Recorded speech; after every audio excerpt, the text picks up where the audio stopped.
सुप्रभातम बच्चों, कैसे हो आप सब। मैं उम्मीद करती हूँ आप सब बहुत अच्छे होंगे। आइए संस्कृत की कक्षा में आज अपना हम दूसरा अध्याय जो है हमारा उसको शुरू करते हैं। शीर्षक है इसका बच्चों मूषकः भव, बिकम अ माउस। तो इसमें जो है एक कहानी के द्वारा हम कुछ समझेंगे बातों को। तो आइए बच्चों शुरू करते हैं अध्याय को। एकस्मिन् वने एकः मुनिः आसीत्, सः वने स्वाश्रमं निर्माय तपः करोति स्म। एकदा सः आश्रमस्य समीपे मूषकस्य एकं शावकं दृष्टवान्। सः शावकः काकस्य मुखात् पतितः आसीत्। तस्य शरीरं क्षतविक्षतम् आसीत्। मुनिः तस्य चिकित्सां कृत्वा पालनमकरोत्। बच्चों, एक आप वन का तो आप मतलब समझ गए होंगे कि एक वन में यानी जंगल में एक मुनि जो थे, ये मुनि होते हैं ना बच्चों, ये एक मुनि जंगल में बैठकर तप कर रहे थे, तपस्या कर रहे थे। और वहां पर उन्होंने एक बार देखा कि एक मूषक यानी कि चूहा आया भागता भागता, और वो डरा हुआ था, उनके समीप आया। उन्होंने देखा कि वो डर रहा, मतलब गिरा हुआ है। और वो गिरा कैसे बच्चों, जो काकस से मतलब कौवे के मुंह से वो लेकर जैसे भाग रहा होगा उस चूहे को दबा के, तो वो गिर पड़ा मुनि जहां पर तप कर रहे थे वहीं पर। तो उन्होंने देखा कि एक चूहा गिरा है और वो क्षत विक्षत यानी कि बहुत ज्यादा, उसको चूंकि कौवा लेके भाग रहा था तो बहुत ऐसे मतलब कहीं कहीं से उसके चमड़ी में छिला हुआ भी दिख रहा था मुनि को। तो उन्होंने उसको ले जाकर चूहे को और उसका चिकित्सा उसको करके और कुछ कुछ मतलब ठीक हालत में उसको पहुंचा दिया मुनि ने, और फिर उस अपने तप में लग गए। एकदा यानी कि एक बार क्या हुआ कि एकः बिडालः मूषकं खादितुम् अधावत्। बिडालस्य भयकारणात् मूषकः मुनेः क्रोडे प्रविशत्।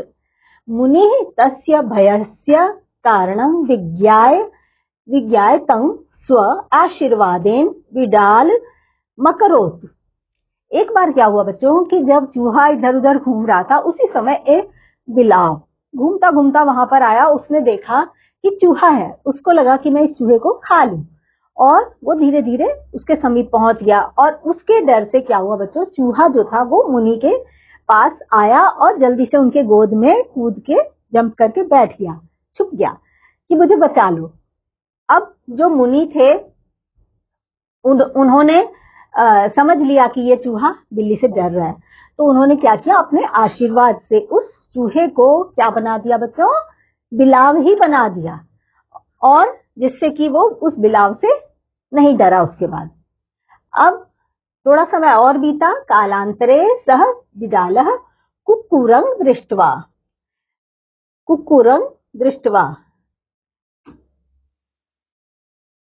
कुक्कुरं यानी कि कौवे को कुत्ते को देखा उसने। कालांतरे स बिडालः कुक्कुरं दृष्ट्वा अधावत्। तदा मुनिः तं कुक्कुरं कृतवान्। इदानीं सः कुक्कुरः निर्भयेन यत्र तत्र भ्रमति स्म। अब कुछ समय के पश्चात जब उन्होंने देखा कि मतलब वो जो था बिलाव बनके यहाँ वहां घूम रहा था, तो एक बार क्या हुआ, वहां पर एक कुत्ता आ गया। जब कुत्ता आ गया तो उसने फिर बिल्ली का पीछा किया। वो दौड़ते दौड़ते फिर वो जो बिलाव था, जो चूहा था, जो बिलाव अब बन गया था, वो भागते भागते फिर मुनि के पास आया। और मुनि ने उसको क्या किया, ये देख के कि वो कुत्ते से डर रहा है, उन्होंने आशीर्वाद से उसको कुत्ते के रूप में परिवर्तित कर दिया। अब वो कुत्ता बन गया और वो निर्भय होकर यानी कि बिना डरे इधर उधर घूमा करता था, खेला करता था आश्रम में। एकदा कुक्कुरः एकं व्याघ्रं दृष्टवान्। अब वो जो कुत्ता था, जो उसने देखा कि वहां पर, चूंकि वो वन था, जंगल था, तो वहां पर एक बार बाघ आ गया। तं दृष्ट्वा सः धावित्वा मुनेः समीपमागच्छत्। मुनिः पृष्टवान् यत् किं जातम्। कुक्कुरस्य भयस्य कारणं ज्ञात्वा सः तं व्याघ्रं कृतवान्। एवं मुनेः आशीर्वादेन स व्याघ्रः जातः परं मुनिः तं व्याघ्रं मूषिकामिव पश्यति स्म। तं मुनिं व्याघ्रं च दृष्ट्वा सर्वे जनाः वदन्ति स्म एषः पूर्वमूषकः आसीत्, मुनिः एनं व्याघ्रम् अकरोत्। अब बच्चों, जब वो कुत्ता बन गया था, इधर उधर घूम रहा था, तो उसने एक दिन क्या देखा कि वहां पर एक बाघ आ गया। अब बाघ से तो कुत्ता डर जाएगा, वो डर के मारे फिर मुनि के पास आया और उसने बोला कि देखो ये बाघ आ गया, मुझे इससे डर लग रहा है। अब मुनि ने फिर से आशीर्वाद से उसको क्या बना दिया बच्चों, उन्होंने देखा ये बाघ से डर रहा है, तो उसको उन्होंने अपने आशीर्वाद से बाघ ही बना दिया। बाघ बन जाने के बाद वो फिर से आराम से खेलता था और रहता था उसी जंगल में, मुनि के आसपास ही घूमता रहता था। अब एक बार क्या हुआ, जब वो बाघ के रूप में इधर उधर घूम रहा था, तो उसने ये सुना कि लोग उसके बारे में क्या क्या बातें करते हैं। तो उसने सुना कि लोग कह रहे हैं कि ये जो है बाघ, ये बाघ पहले क्या था, चूहा था। फिर मुनि ने इसको अपने आशीर्वाद के द्वारा चूहे से बाघ बनाया हुआ है और ये बाघ अब बाघ बन के ही रहता है। तो वो जो बाघ बना हुआ चूहा था, उसने क्या सोचा कि मेरी जो अपनी एक, जैसे हम बोलते हैं ना, पर्सनैलिटी है या मेरा जो व्यक्तित्व है, ये तो यहाँ के लोग तो सब मुझे बाघ समझ ही नहीं रहे। इन्हें तो याद है, इन्होंने तो जाना है कि मैं पहले यहाँ पर चूहा था, फिर मुझे उन्होंने बदल बदल के पहले बिलाव बनाया, कुत्ता बनाया, फिर बाघ बनाया, तो मुझे बाघ के रूप में कोई इज्जत ही नहीं दे रहा है। उसको ऐसा महसूस हुआ। अब उसने क्या सोचा कि मुझे सब कुछ बनाने वाले कौन है, मुनि। तो अब आगे देखो क्या है बच्चों, उसने मन में क्या विचार किया, जो बाघ बना बैठा था उसने, एतत् श्रुत्वा व्याघ्रः दुःखितः अभवत्। वो ये सारी बातें सुनकर सोचने लगा और दुखी हो गया। सः अचिन्तयत् यत् यावत् अयं मुनिः जीवति तावत् सर्वे जनाः मम विषये एवमेव वदिष्यन्ति, एतेन मम अपकीर्तिः भवति, मुनेः कारणात् जनाः मम मूलं रूपं स्मरन्ति, यदि अहं मुनिं खादामि तर्हि कोऽपि मम मूल रूपं न बोधिष्यति। एवं विचिन्त्य सः मुनिं खादितुम् अद्यतः मुनिः तस्य भावं ज्ञात्वा पुनर्मूषको भव इति शापं दत्तवान्। परिणामतः व्याघ्रः पुनः मूषक रूपेण परिवर्तितः। अब बच्चों, बाघ ने देखा कि मुझे बाघ के रूप में तो कोई जानता ही नहीं है, सब मुझे मूष के रूप में ही याद करते हैं। तो उसके मन में विचार आया कि मुझे मूष से किसने बाघ में परिवर्तित किया, मुनि ने, तो क्यों ना मैं मुनि को जो है वो खा लूं, क्योंकि मुझे परिवर्तित करने वाले तो ये मुनि हैं।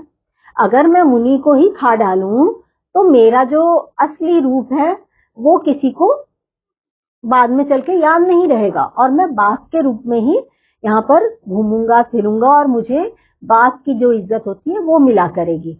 ऐसे भाव उसके मन में आए और वो जैसे ही मुनि के नजदीक गया ये सोचते हुए, तो जो मुनि थे उन्होंने उसके भाव को जान लिया, समझ लिया, और मुनि ने तुरंत क्या किया, अपने जिस आशीर्वाद से उन्होंने उसको बार बार परिवर्तित किया था, उसी एक आशीर्वाद को ऐसे बोलते हुए कि बाघ को वापस मूष में परिवर्तित कर दो, ऐसा आशीर्वाद बोला और वो सच में बाघ जो बना बैठा था वो मूषक बन गया, यानी फिर से चूहा बन गया। तो अब देखो आप कि मुनि ने उसको हमेशा क्या किया बच्चों, उसको बचाते रहे, उसको बार बार बचा के बड़े रूप में उसको परिवर्तित करते गए, लेकिन अंत में जब वो बाघ बन गया था तो वो मुनि को ही खाने को दौड़ा। तब उन्होंने फिर से आशीर्वाद के डालते हुए उसके ऊपर उसको वापस क्या बना दिया बच्चों, मूषक बना दिया, चूहा बना दिया। तो इस कहानी से हमने बहुत अच्छा लेसन लिया, हमें एक शिक्षा मिलती है कि अपने रूप में ही हमें रहना चाहिए, या जिसने हमारी मदद की होती है हमें उसकी मदद को सदा सदा याद भी रखना चाहिए। बच्चों मैं उम्मीद करती हूँ ये अध्याय आपको, ये कथा आपको अच्छी लगी होगी और आपको इसका मतलब भी सुन के बहुत अच्छा लगा होगा। अब हम आपसे एक बार फिर से मिलेंगे अपने नेक्स्ट जो हमारा तीसरा अध्याय होगा उसमें, और आज की कक्षा हमारी यहीं तक थी। तो बच्चों तब तक के लिए बाय बाय।